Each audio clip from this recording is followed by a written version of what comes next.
again.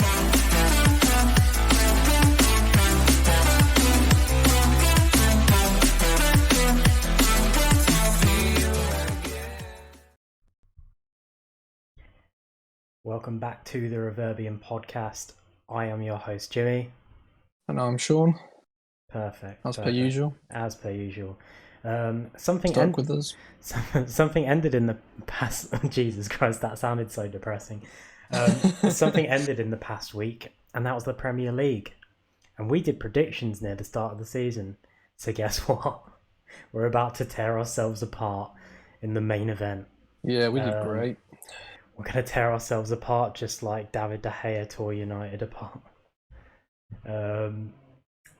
But first of all, we shall start, as always, with some different topics, something unrelated to our main event. So we'll start with, I think, let's start with some gaming news. Why don't we? You got any gaming news, Sean? I was just having a quick look. I've got some if you haven't. Yeah, off you go. All right. So I was just seeing if anything notable had been released this week or in the coming week, but unfortunately not. It's just like re-release stuff for PS5, so yeah, not a good week for. Well, we're going to start off with something we can't really talk about a lot, and it's something that is happening tonight, which I'm trying to find on my phone. Holy fuck, this is an It's the PlayStation State of Play. It's the PlayStation State of Play. I'm trying to find the information that I was trying to discover, which is there will be a 40-minute debut gameplay reveal for Horizon Forbidden West. That would have already happened by now, but if you somehow missed it, then go and find it. This is your warning. So yeah. That's something that, be on the lookout for. Next up, we have release dates for some Pokemon games. Do you want me to run through them, or do you want to? I think I know them off by heart, if I'm honest, which is really sad. So, back on the Pokemon 25th anniversary Pokemon Day, whatever date that was, sometime in February, we had announcement of the release of Brilliant Diamond and something Pearl. Shining Pearl. Shining Pearl. Mm-hmm. They will be released the 19th of November. Got that right, haven't I? Yes. I have them here. I'm just seeing. Yeah, and I'm pretty sure then the other game, the surprise announcement was Legends Arceus, whatever you want to say. Mm-hmm. That is going to be released on the 28th of January 2022.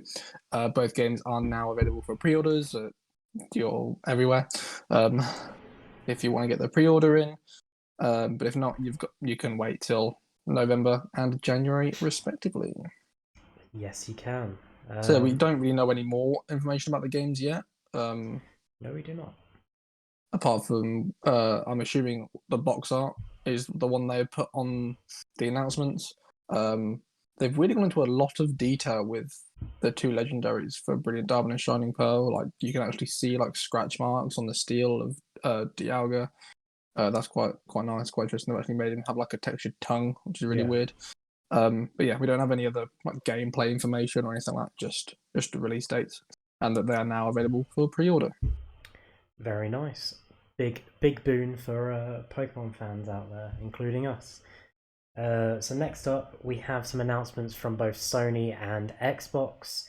Those being the 3 games that you'll be seeing on each respective console the next month for June. PlayStation Plus has revealed Operation Tango, which is the PlayStation 5 game for this month. Virtua Fighter 5 Ultimate Showdown, which is supposedly I think either a remake or a remaster of Virtua Fighter 5. So many people might be excited for that one. And Star Wars Squadrons, which was the most recent Star Wars release. It got pretty good reviews, but it's quite a niche game. It's all about squadrons, so you're flying a ship the whole time. But yeah, not a terrible month. Could be better, I guess, but it's really not that bad. But then you look at Xbox, which um, you've got The King's Bird, which is a platformer that I have no idea about, but it seems to be quite short. So in the similar vein of a lot of indie style platformers, um, yeah, that's around. You've got Shadows Awakening, which is an Xbox One game, which will be available from June 16th. And it seems to be an action RPG available for the Xbox One specifically. So, again, not much known about it. Same with the next one, Geo Battle Coliseum. Says tag team fighting game, if anyone's heard of it. They're very disappointing. And then you get the best one out of the bunch, Injustice Gods Among Us. A great fighting game, and the best one on this list. But the bad thing is, there's been an Injustice game since Gods Among Us, and that was Injustice 2, and that was about 3 to 4 years ago. So they're a bit behind. But yeah, if there's anything on that list that you are excited to see, if anyone's wondering where I'm looking, I have to get this information from my phone because my iPad does not want to connect to the internet here. So yeah, those are the games that are available for both PlayStation and Xbox. I think that's all of my gaming news.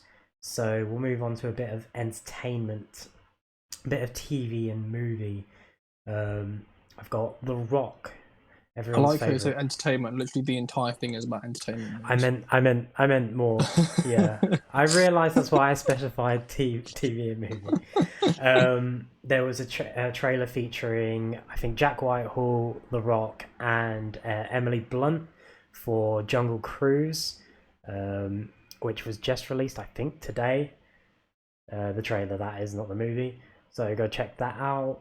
There is also another bit of The Rock news, as he's been cast as Crypto the Superdog in an animated DC League of Super Pets movie. Everyone's favourite. But no, that should be interesting, to say the least. Marvel's The Eternals has had a teaser trailer released this week. They haven't really given away much about the movie apart from the cast, so very interested to see where that goes. Promotional images were released of Mark Wahlberg and Tom Holland as Sully and Nathan Drake in the upcoming Uncharted movie. The movie is kind of set to be a story about young Nathan Drake, because Tom Holland is definitely does not look like older Nathan Drake. So yeah, be on the lookout for that if anyone's excited. Mark Wahlberg does not have Sully's mustache, and it had the internet up in arms because they were very disappointed by that. Amazon is set to buy MGM, which are the studio behind the James Bond movie franchise, and they're set to buy that for about $8.4 billion, which is insane. And it could really shake up the future of movies as a whole. You know, with Amazon trying to basically monopolize this sort of industry, and it could be a good thing. But yeah, we also have some news related to a lot of comic book stuff. So Aaron Taylor Johnson has been announced as Kraven the Hunter in Spider-Man, in a Sony Spider-Man spin-off movie, which was announced a while ago, but is going to be called Kraven. I think Kraven the Hunter, and that's set for a January 2023 release. It's a bit of an odd one, the movie itself, not the casting. I don't see the point, but we're here, so we're gonna live with it. Let me see, what else have I got? Oh yeah, the cast of DC and Netflix's The Sandman.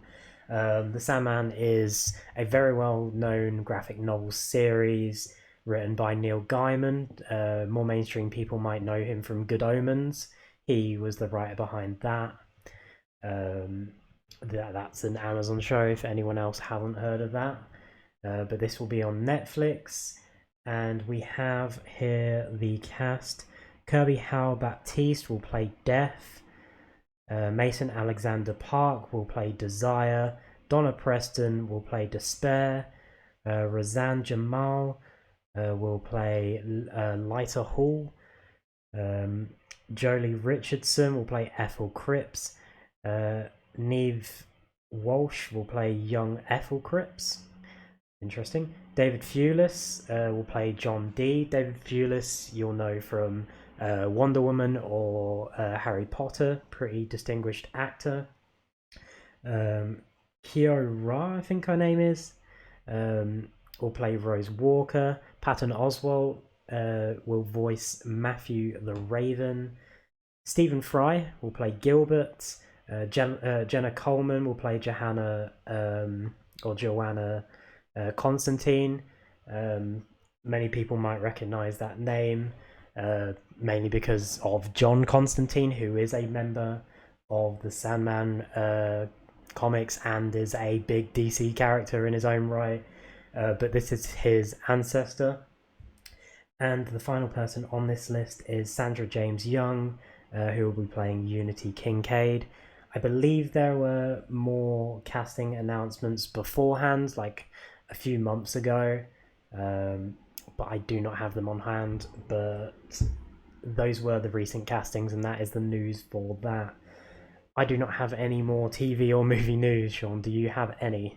No. Have you mentioned Star Wars? No, you go ahead. Yes. So, when was this? Years ago, I think. There was the Disney event where they announced a whole load of new Star Wars shows. The first of which, I think it's the first, which is Bad Batch, came out a few weeks ago. The first episode. One of those that was announced was Star Wars Rangers of the New Republic. It's a spin-off to The Mandalorian. That has been announced, been put on hold.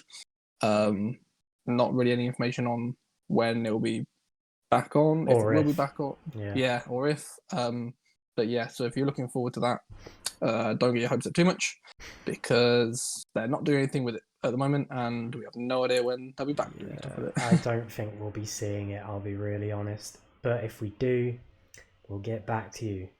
Now, we have some Eurovision news, Sean. What happened during the Eurovision? As per usual, the UK got shafted. The only country to get 0 points. It's a very political world. Very political. Yeah. Not saying the UK were good. Yeah. So but... I think my personal opinion for the UK was that it was a good song, but I think the wrong person was singing it. I don't think he was a very strong singer compared to a lot of the other people. But it was Italy who won. It did look for a long time it's going to be a battle between France and Switzerland after the countries themselves nominate their points, but the public really came through for Italy and gave them masses of points. It was really strange. So happy Switzerland didn't win because the guy looked so smug and then so pissed off when he kept getting overtaken at the end. So it was great.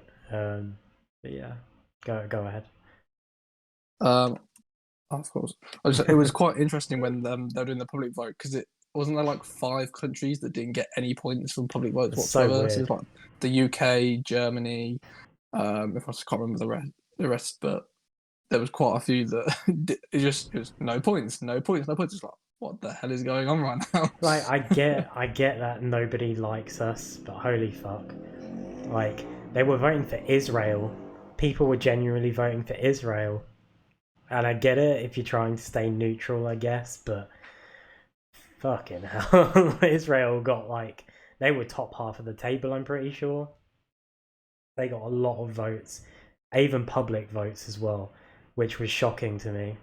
And it just goes to show the lack of... But for one of those, right, I understand that, but it's also, if you want to take it for what the competition should be, it should be obviously like the singing ability, the performance, in which case there shouldn't be any issue with giving Israel points. But the fact that it is so political, or it turns very political, you then wonder why all these countries were giving points to them. And what I got from this was that all the EU countries support Israel, and they don't like us. So take that as you will. Brexit means Brexit. Brexit means That's Brexit. I genuinely don't know why we fund the Eurovision. We get shafted every year, and it's not. No one's expecting the UK to win. I don't think anyone in the UK watches it and expects us to get a top half of the table finish. You know, it's not something I don't think many people care about. It's just funny to watch sometimes.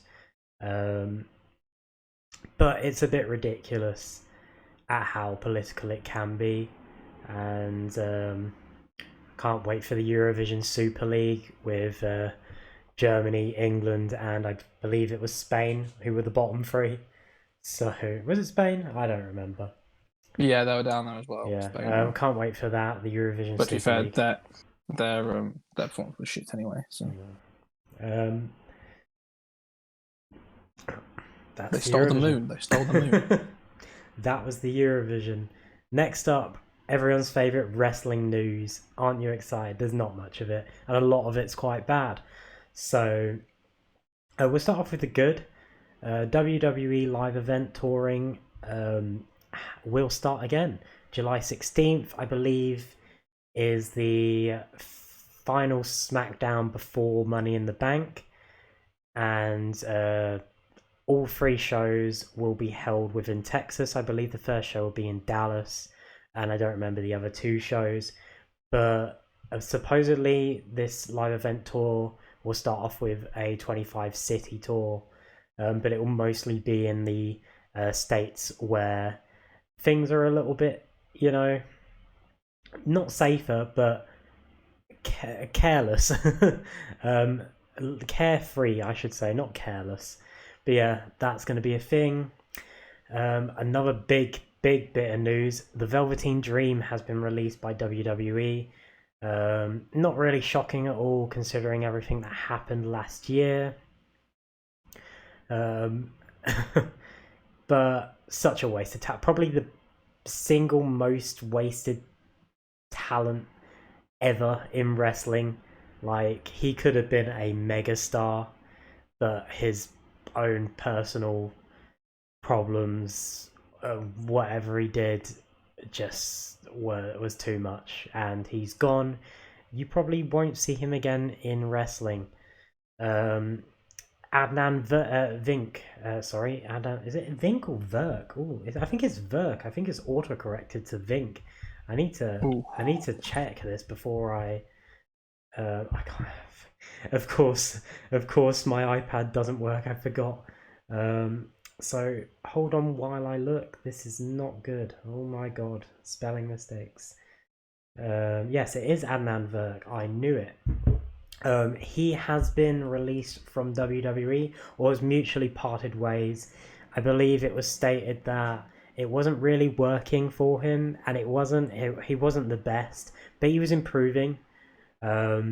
But he also, I think him and his family found it hard to do like the WWE schedule. So he's no longer with the company, but he will be replaced by Jimmy Smith, who is a former MMA fighter, former UFC commentator, and was also the American Ninja Warrior co-host. Don't know if he still is, but yeah, WWE have a thing about hiring outside commentators instead of using their own commentators now, which is evident by the release of Tom Phillips, who is a very well-known commentator within WWE, has been on every brand from NXT UK to NXT to Raw, SmackDown, 205 Live. He's done everything, and it's quite a big shock because he's probably the best play-by-play announcer they had. I'd put him above Michael Cole, honestly, for me. And Michael Cole still has a job and has had a job for a very long time, but Tom Phillips does not. So yeah, that's all of my WWE news. Sport time, Sean. Sport. What have you got? Sport. I can talk about the Monaco Grand Prix, which was the weekend. It was quite an interesting one, actually. Ferrari found some pace. It was kind of expected that they'd find some pace because there's not many long straights around the Monaco Grand Prix. It's the shortest track, I believe, in distance for a single lap. And yeah, obviously a short or tight winding street circuit, so not much long straights, which benefits the Ferrari. Because of that, Charles Leclerc found himself on pole position. In a very interesting Q3, as he had pole position. You heard over the radio, it was quite obviously he didn't mean to do this. People were saying he did, but when you find out then what happened in the race, you learn he definitely didn't. Over the radio of do everything you can to keep this. And he's going into the second part of the swimming pool section. He's hit the inside of the wall, which has sent him over the curb on the chicane and then into the wall on the exit of the corner, completely taking his front wing off. And it turned out he also ended up with gearbox damage.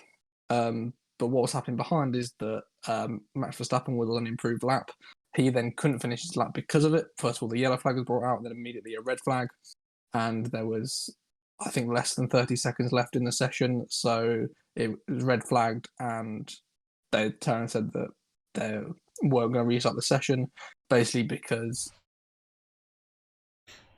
Oh no, we froze. You're so lucky I didn't hit press record just I know before that time. I know it. But anyway, technical issues aside, about qualifying, let's get back to basically they ripped up the session. They didn't have enough time to restart it because the cars won't get around in time to start a flying lap. So Leclerc kept pole position as the standards were, as the grid. The standards were. That's what the grid was. Which also very interestingly put Hamilton down in 7th. You had Pierre Gasly ahead of him. It was shaping to be a really interesting race because of the standings and everything. Verstappen was able to get second with Bottas third. You had Sainz again, Ferrari showing pace there. In 4th, Norris 5th, Gasly 6th, Hamilton 7th. Vettel made it into the top 10. Perez was in 9th, and surprisingly, Giovinazzi made it into the top 10 as well. Ended up 10th. The problems then happened that so after initial assessment of the car, Ferrari came out and said it doesn't appear there's any gearbox issues. They'll do more tests like the next morning before the race. They said they had a look again and it was fine. Basically, what I understand has happened is that they did their test on just like the car when it was empty, not set up for the race and everything. As soon as they put like the full load onto the car and got it set up for the race, he was going to the grid and the gearbox just gave in. They could have taken a fireplace penalty, which obviously would have kept him in the completely new gearbox, would have kept him in the race, would have got him some points, but they believed it to be fine. Just a genuine mistake of they didn't check it with the full race spec of the car as it was, which meant that there was an empty slot on the grid where position 1 was, which effectively meant Verstappen was on pole, but from the second place position. Which means that once again, Charles Leclerc has not finished his home race. Obviously, he's from Monaco, so devastating for him. It's such a terrible thing to finally get pole and then your team basically cost you.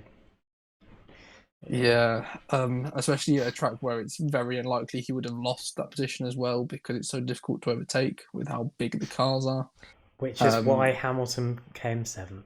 Was it 7th? Yeah, 7th. So he did technically actually lose a place because Perez was able to jump some of the grid during the pit stops. The only real other notable thing that happened in the race was Bottas retiring from the race, as he comes into the pits, and so I believe Toto Wolff came out and kind of blamed Bottas for it, saying that he didn't quite hit his mark in the pit. So when they're trying to take his wheel off, the wheel gun was at a bit of an angle, and basically it broke the nut on the wheel, and his front right wheel was stuck on the car. They couldn't get it off. And basically Mercedes came out and said the only way they were getting that wheel off is if they cut it off, which obviously would have put him out of the race anyway. So on the 29th lap of the race, Bottas has to be retired because he had a wheel stuck on his car. And obviously under the rules, you have to use 2 compounds because it wasn't raining, so he couldn't just put another set of the same compounds on. And also you have to run with a complete set of tyres. You can't have one from another set and others from a different set. So he was forced to retire or take a huge penalty. But apart from that, yeah, not much else happened in the race. It's not known for its entertainment because of the fact that they can't overtake.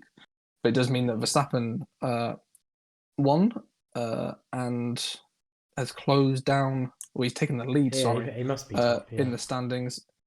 So he's now 4 points clear of Hamilton at the top, despite winning one less race. Hamilton in second and Norris in third, and Red Bull have now gone ahead in the constructors. Yeah. Excuse me. They're only by a point though, with Mercedes just behind them there. Well, the race finished Verstappen, Sainz, and Norris 1, 2, and 3. Mazepin did not come last. There is a reason for that though, and that is because Mick Schumacher did have engine issues at the start of the race. Engine issues for him. So yeah, he had engine issues. The team ordered Mazepin to go through because it was the faster car. It's common practice. But then once Schumacher's car was sorted, they never let him go back through. They just let them race, and obviously no chance to overtake. So Mazepin wasn't last of the running cars. I saw apparently there was a controversy behind this, that people were saying Mazepin just didn't want Schumacher back in front of him. Didn't want him to go. Yeah, he probably didn't. But also, it's one of those where it's kind of like I want to say common courtesy that you'd let your teammate through if they're lapping faster. But I think what the team probably would have seen is that there would have been no point, and you might just let them race because Schumacher was never going to catch up to Tsunoda anyway. If you look at the finishing times, Tsunoda was lapped once. Both Hasses were lapped 3 times, so he was never going to make up time to actually gain a position or anything. So it probably just wasn't worth the measuring team orders in that position. And then in that case, if you're not going to be told, a driver's not going to give the place back. So I can see why, but also it was pointless anyway, so it wouldn't have made a difference. Yeah, definitely. Well, time to move on to some boxing news, I think. Manny Pacquiao back in action. He's had a fight announced against Errol Spence Jr., which is set for August 21st, 2021 in Las Vegas. If maybe a few years too late, but I'm sure there's probably going to be someone who's excited for that. Anthony Joshua's also been ordered to defend his WBO championship against Alexander Usyk as his next fight. So basically, Anthony Joshua Fury is dead once again. Woo! Lille have won Ligue 1, beating out Mauricio Pochettino's big old PSG, who have somehow managed to come second in a one-horse race. Typical Spurs. But yeah, that's a thing that happened. Atletico Madrid also won La Liga. Inter Milan won fucking Serie A. And I don't know any other leagues currently off the top of my head. So that is all. So the Eredivisie was decided ages ago. So yeah. There's no issues there. Yeah. So that is that. Kian Prince, or Kian, I don't want to disrespect his name, but I just don't know how to pronounce it. He has been added to FIFA 21 in memory of his death. He was stabbed to death 15 years ago and was a former QPR youth player. So he's being honoured as the QPR number 30, I believe, in 21. So that's very nice. What else do we have? We have a lot of news to do with managers, don't we, Sean? There's a lot of managers leaving. Nuno is leaving Wolves. I wouldn't say a big shock after the season they've had, but a big shock in terms of this is the man that got them up and got them to what, seventh place in their first season. They were quite high up in the table. So Wolves were a great team, and they've just had a really bad season. I think injuries finally caught up to them.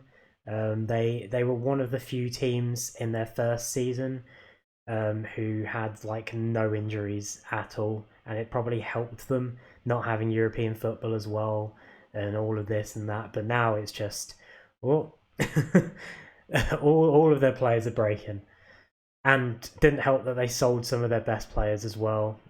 Um, Specifically, one especially to Liverpool. Good old Diego. Yes, so that is a thing that is happening. Antonio Conte has left Inter Milan via a mutual agreement. Bit of a weird one, but I guess he might be going for a job somewhere. I don't really know if there's a reason.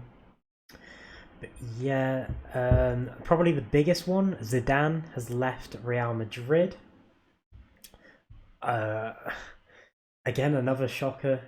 I don't really know what to say to a lot of these. And I have one more, which I just remembered. But Christophe Galtier has left the new French champions, Lille, just days after winning the title, which is a big shock. But I think when they got new owners in, I think it was pretty much something that was always going to happen. But yeah, just a shock. And I think Lille are going to end up selling a lot of their players, so I'm not surprised. Get out now while you have the chance. So yeah, that's that. Slavis Djokanovic has been named as the new Sheffield United manager. He has history with, I think, Watford and one other team who he has promoted in the past. So I think this is a good appointment, even though I disagree with their previous sacking. But this could be good for them for a push to get back into the Premier League. So yeah, that is that. Donnarumma will be leaving AC Milan on a free, and also Zlatan Ibrahimovic, more Milan news, kinda. But he has been fined by UEFA for €50,000, I believe, for being involved in some way, I think, financial interest in a betting company. Which, I mean, it was if you're doing shit like that, obviously you're gonna get fined. You know, it's frowned upon. Yeah, I think that's all I've got. I believe. I mean, we've got some Premier League stuff which we'll be getting in our main event, but we can say Leicester and West Ham both qualified for Europa League next season.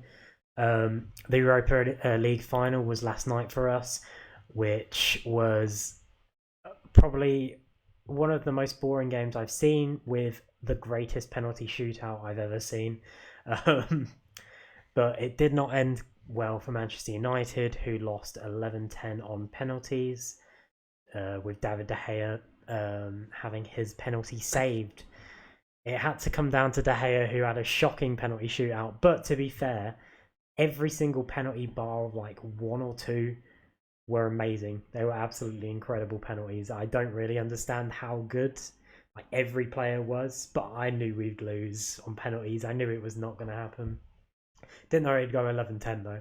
So yeah, that's all for that Premier League time, unless you've got something. Well, I was just going to move away from football quickly because Go I just reminded that. So moving to cricket, England announced their squad for their first home test of the summer, which is 2 tests against New Zealand in June.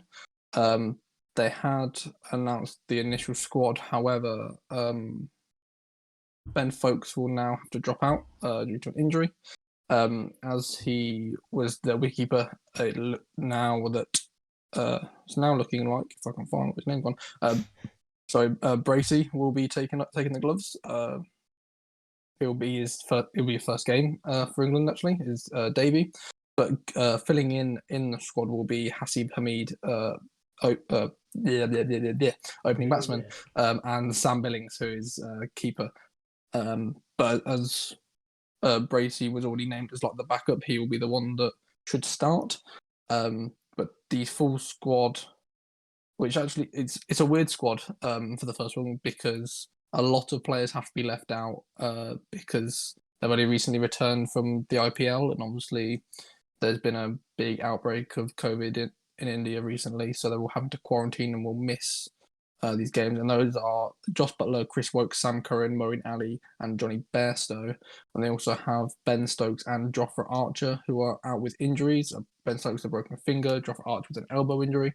Archer has come out and said that he's willing to sit out this entire summer to make sure that he's fit for next year for the T20 World Cup and the Ashes. However, the squad is Captain Joe Root, James Anderson, Sam Billings, James Bracey, Stuart Broad, Rory Burns, Zach Crawley, Haseeb Hamid, Dan Lawrence, Jack Leach, Craig Overton, Ollie Pope, Ollie Robinson, Dom Sibley, Ollie Stone, and Mark Wood. So still a strong squad. The bulk of the team is still the same as people like Johnny Bairstow was left out last summer. Wokes was left out for some games. Curran left out for some games. Ali taking a break from cricket last year, or like Test cricket. So whether he would have been in the squad anyway, I'm not entirely sure. Obviously, the big one's been Josh Butler, but there's been questions over his place in the squad anyway, with how well Folks have been doing recently. So it's kind of a bummer for Folks that he's been getting this run in the England team, and now he's injured. Obviously, the big two being Stokes and Archer. Stokes being like a staple in the England team after coming back a few years ago, and Archer like the new kid on the block with his pace. Although I'd argue personally that Archer probably won't be as big of a loss, I don't think, with it being home tests. You don't really need like the pace that he brings in England. You kind of want more people who have more movement on the ball. Obviously, it's nice to have that different option, but I think it's definitely better, as Archer said, to sit out this summer and hold out for the Ashes next year, where his pace will really be helpful over in Australia. Yeah. But still loads of quality in the team, with some bowlers and some batsmen like Haseeb Hamid coming in who have done really well at county level. So it'd be nice if they're all good to see they'll get a chance in the team. Okay. I remembered we missed a big bit of news this week, which is the announcement of England's provisional Euro squad, Oh, the yes. 33-man squad, which will be cut down to a 26-man squad soon. Stupid. But So I kind of get why he did it, but it's annoying. Of like, just don't do the 33 one. Just wait and do it all in one go. But I'll read off everyone that is on here. For goalkeepers, we have Dean Henderson, Sam Johnson, Jordan Pickford, and Aaron Ramsdale. Defenders, John Stones, Luke Shaw, Harry Maguire, Trent Alexander-Arnold, Kyle Walker, Tyrone Mings, Reece James, Connor Cody, Ben Chilwell, Ben Godfrey, Kieran Trippier, and Ben White. Midfielders, Mason Mount, Declan Rice, Jordan Henderson, Jude Bellingham, Calvin Phillips, Jesse Lingard, and James Ward-Prowse. And forwards, Harry Kane, Marcus Rashford, Raheem Sterling, Dominic Calvert-Lewin, Phil Foden, Jack Grealish, Mason Greenwood, Ollie Watkins, and Jadon Sancho, and Bukayo Saka. That is the whole squad. Of course, you won't be seeing a lot of these names. so 7 of them will get dropped.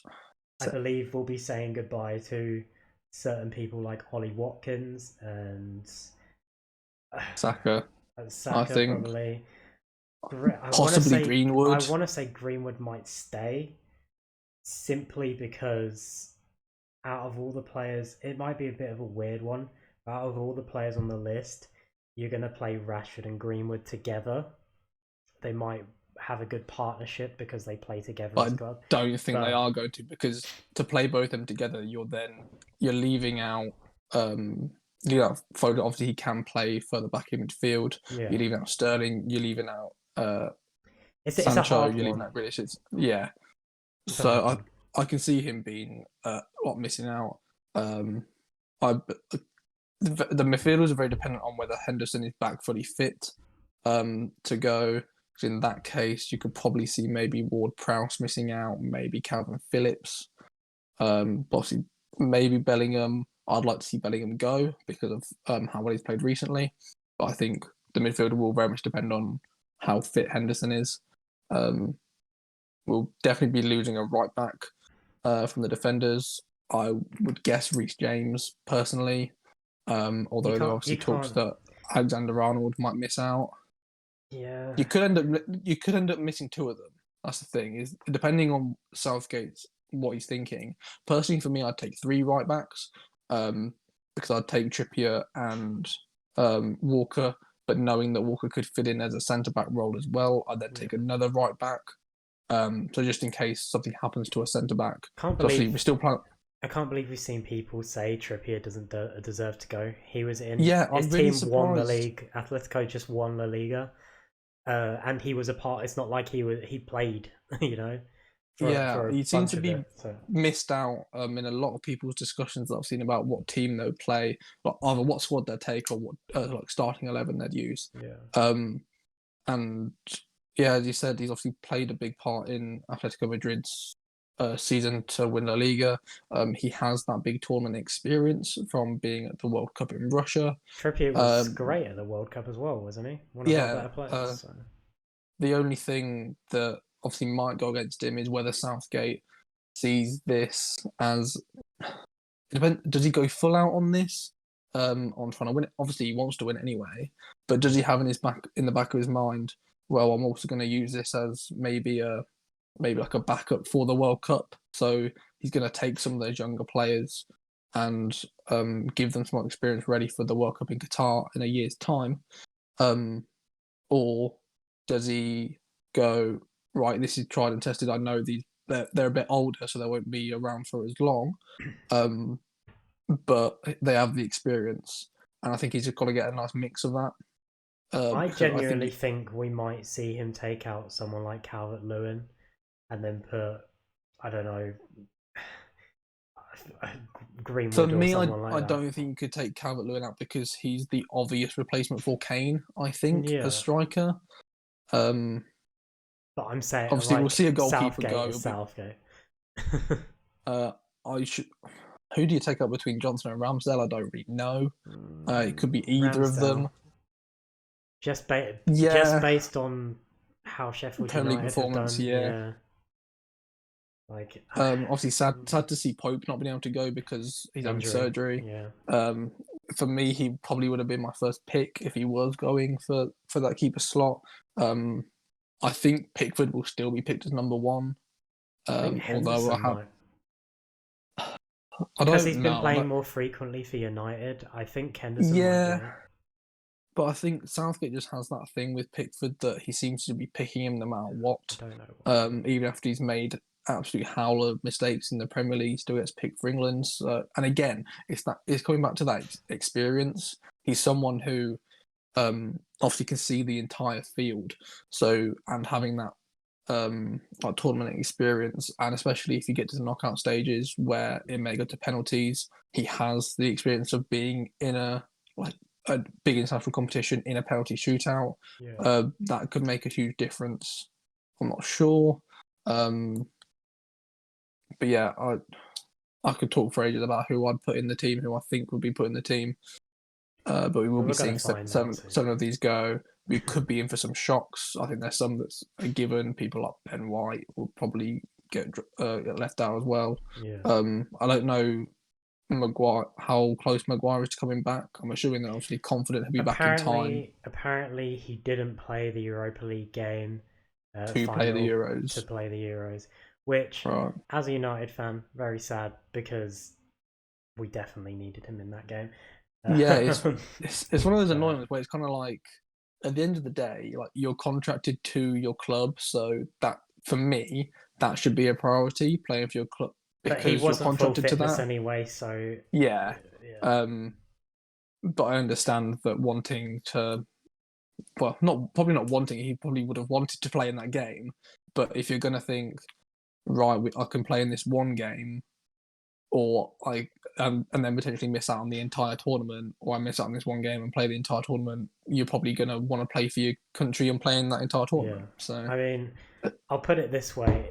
if Maguire played, we wouldn't have conceded that first goal because Lindelof wouldn't have been in that position. Maguire would have, and he would have got his head to it. So. Yeah, but you always run the risk with But Maguire that he may have made a different mistake somewhere else, an absolute howler that yeah, would have caused a goal. So not worse than Lindelof, I'll say that. But it's the 1st of June, I believe that squad gets announced. So on Tuesday, Yeah. we'll find out who's Do getting they cut and what do the they final play squad a is. friendly before the tournament starts? Pass. I don't know, but I can quickly try and find out. yeah. Well, we're next up. Since we haven't got anything else, I don't believe we'll get to our Premier League prediction and results. I guess go through that, see how close we were. Yes, they do. Kind of. They're playing Austria on Wednesday, the 2nd of June, at home. Oh, a day after. Yeah, the day after the squad gets So announced. dumb. So that's probably why he's announced at 33 then, so that all 33 can be in training, ready for the game, instead of Yeah. leaving it literally one day before. So that's probably more the reasoning behind it. That makes a bit more sense. Then they also play Romania on the 6th of June, Okay, fair enough. also at home. Which makes sense, actually, because the competition's being held in England. I've just seen our predictions and we're fucked. Oh, yeah. I thought we did something, but we didn't. We both did the same thing, and it was wrong. Yeah. So, Premier League prediction and results time. How well did we predict it? Well, I'll say we'll go through the actual results. The shit. Man City were the champions. Man United second. Liverpool third. Chelsea fourth. Leicester fifth.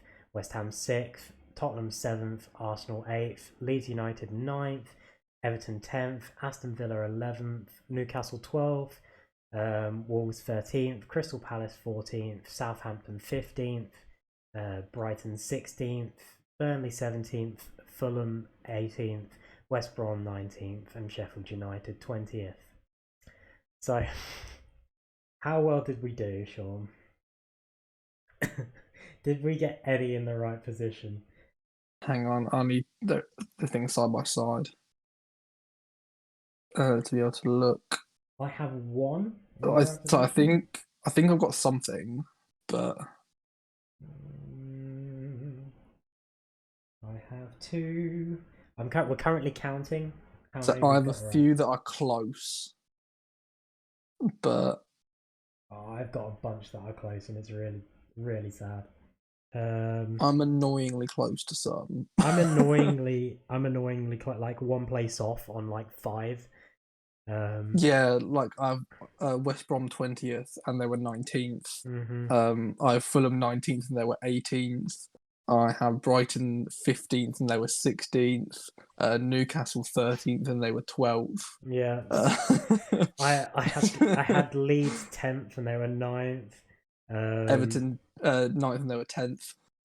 I had, what else did I have? Leeds 8th and they were 9th. It's so bad. It's so bad. So I've got none right, but many one off. So I won the prediction contest.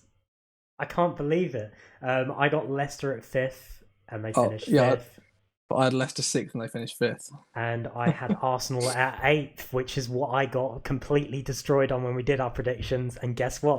They finished at 8th. I thought they were going to do better. Come on, lads, come on. I somehow nearly got Manchester United right. 2 places off. And they finished 2 places higher than I put them. And I put them at 4th. Insane. But yeah, let's run down quickly what our tables were. I'll go through mine and then we'll go through yours.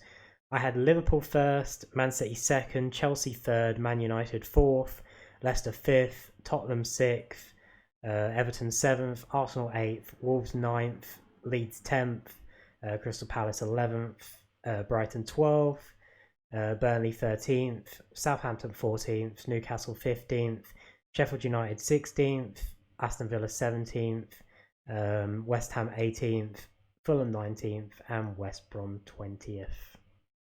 Do you want to run through yours, or do you want me to? I can run through mine. So I had Liverpool 1st, Man City 2nd, Chelsea 3rd, Arsenal 4th, Tottenham 5th, Leicester 6th, Man U 7th, Leeds 8th, Everton 9th, Wolves, Southampton, Crystal Palace, Newcastle, Burnley, Brighton, Sheffield United, Aston Villa, West Ham, Fulham, West Brom. Basically, as a whole, we were caught out by Liverpool's injuries. End of the day, obviously they managed to somehow get back up to third. I think with 10 games left, they were eighth or something ridiculous, and they were able to come up to third. Obviously, it's just because it was so close at the top as well. Well, in that little area. Yeah, obviously a big part of that of having their three first team defenders. They didn't have any other 13 defenders at the start of the season. All out for I believe more than half the season each. Matic may have been just around half. I'm not entirely sure. Obviously we brought people in January, but that has made a huge difference. So that would have caused out. None of us could have predicted West Ham. Just how good they've been this year. To get up to 6th is absolutely ridiculous from being 16th last year. I don't think anyone. I will put our predictions up as well as the actual results, I believe, if I can. I don't even think optimistic West Ham fans would even have put West Ham up there anyway. Obviously, there was one point where it looked like they were going to qualify for the Champions League on a great run, but not to be. Same with Aston Villa. Obviously, ended up not as high up as they were at one point. Obviously, they were top of the league after the first few weeks. I've just realised West Ham were literally one game off Champions League football. 3 points would have got them Champions League football, uncontested as well. They would come fourth. That is but Leicester and Chelsea both bottled it last game of the season. They both let Liverpool get third. I mean, well, even if they both won, if they both won, they would have. No, they wouldn't. Leicester had a no, wait. Goal difference is way below. Yeah, it is. Thank you. Sorry. Yeah, I was reading the wrong thing. Leicester needed to have beat Chelsea in the league to have done it, or a draw would have done it as well, I believe. Chelsea just bottled it. But yeah, that also would have required Liverpool to lose for one of them or both of them to Liverpool out. They were kind of unlucky in the sense that they had each other as the penultimate game of the season. The only teams that were really safe were City and United. First and second. United could have dropped points, which they did because fixture congestion and Maguire injury kind of ruined our last few games. But 7th place for Tottenham does mean they get to qualify for the new UEFA Conference league thing, whatever the fuck it is. That was a thing. Yeah, the third European competition entering next year. England get one slot, which is Tottenham. Obviously, the slot's been given more to lower coefficient European leagues. I think Scotland get like 3. Watch Tottenham win it as well. They don't. They probably will. No, fuck off. With a third tier of fucking European football. Yeah, they'll get knocked out by some wank Ukrainian team. Maybe. Who have no stand and have a train trap running to the middle of the fucking pitch. But yes, it does mean they qualify for that. Leicester and West Ham have the chance to qualify for Europa League. I believe they both have to go through qualification stages, maybe. I don't know. I can't remember how it works, if I'm honest. Chelsea, if they don't win on Saturday, obviously, what we hadn't mentioned is that the Champions League is this weekend between Man City and Chelsea. If they win, obviously, they guarantee themselves a place in the new group stage. If they don't, I believe they have to qualify because of the 4th finishing team. So, yeah. They've cost themselves, Chelsea. Well, they may have cost themselves. Depends on Saturday. Hopefully they win on Saturday. We don't want Man City to win Champions League. It's the only one they don't have. I'd rather have Chelsea win though, because Chelsea have won the Champions League before. No, I don't want City to win anything, but especially because the Champions League is the one thing that all the other teams have over City. Obviously, City had Premier League, like the new Premier League, over Liverpool. Liverpool have had titles previously that weren't the Premier League. Obviously, this is now the one thing that like the big teams. Well, they also win a treble. England. Not a good treble, not the best treble, but they do win a treble. If they get this, because they have the EFL Cup, Premier League, and they will possibly win Potentially Champions League. have, yeah. So But it'll be it's no FA Cup, Champions League, and Premier League. That's all I'm saying. So no one gives a shit. But yeah, in summary, we were shit at predicting the league. we Well, weren't that bad. We weren't that bad. yeah, we were close with some, and obviously it was a weird season with it being compressed and everything, which made it, whatever you say, it made a difference, I think, to everyone. So I think if this was a conventional non-COVID season where it wasn't delayed later, everything, I believe some of these positions would have been different. Look how But good West Ham did when their fans aren't there to throw bottles at the chairman. one thing that really surprises me though, how the hell have Newcastle ended up 12th? That I can't pick out a time that they won a game. Obviously they won 12, but you think back and it's like I can't think of times where they won games. Obviously, it must have been against people like West Brom and Sheffield who hardly won up anything. But beat us. I feel like they didn't really have a great season, but they still managed to get 12th. Admittedly, they were 10 points off of Villa. That is the top half of the table compared to the bottom is ridiculous. Normally, it's quite tight in there. Normally, you have the top that's like miles off, and then the middle is quite tight. But 10 points difference between 11th and 12th is ridiculous. And then obviously very tight below that to Burnley 17th, and then another huge drop off of 11 points to Fulham. You can't really argue any of the relegation teams. Yeah, they were all poor, but 5 wins for Fulham, 5 for West Brom, 7 for Sheffield. The fact that Sheffield ended up with more wins than Fulham and West Brom, and how long it took them to get a win, is ridiculous. And I mean, and some of the caliber of. Did they beat you as well? Did Sheffield beat you? They beat us. I don't remember if they beat you. I can't remember. They beat another top team, but I don't remember who. But yeah, insane season, I would say. Even City coming back, like they were down there. They weren't. They didn't have a good start. They had a bad start. No, you did. You did beat them. My apologies. They showed that like depth in the squad definitely helped this season with injuries, and then they were probably very fortunate that people like Stones and Diaz didn't get injured during the season, so their defense was a lot more solid than last year. Obviously, one of the biggest things last year was that Laporte was out for a while, and they were more inconsistent with who were playing at the back during the season. So that definitely helped. But just their obviously squad depth in general, as there was no winter break this year, there were more midweek games that you're able to rotate the squad a lot more, and with higher quality of players rotating in, definitely showed as the season went on. Yeah, I don't think there's much more to say about it. Arsenal down in 8th. Obviously, it wasn't a surprise for you, apparently, but it was a bit for me. I think especially to see like West Ham above them, it's probably more that if you take people like West Ham out, they move up to 7th, who wouldn't normally be there. For Leeds, a newly promoted team, to only be 2 points behind them, that's huge. It probably says a lot more for Leeds than Arsenal, if I'm honest, of just how good Leeds were as a newly promoted team.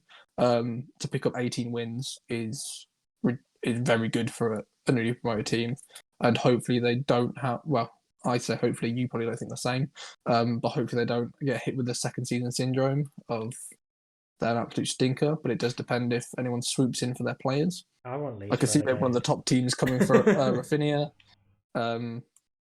Maybe Bamford could fill in somewhere for someone. Maybe that could be Tottenham look to replace Kane if someone does come in for him. I can't support Leeds in any way, shape, or form. Just like I can't support Liverpool or Manchester City. So I hope all of you get relegated. And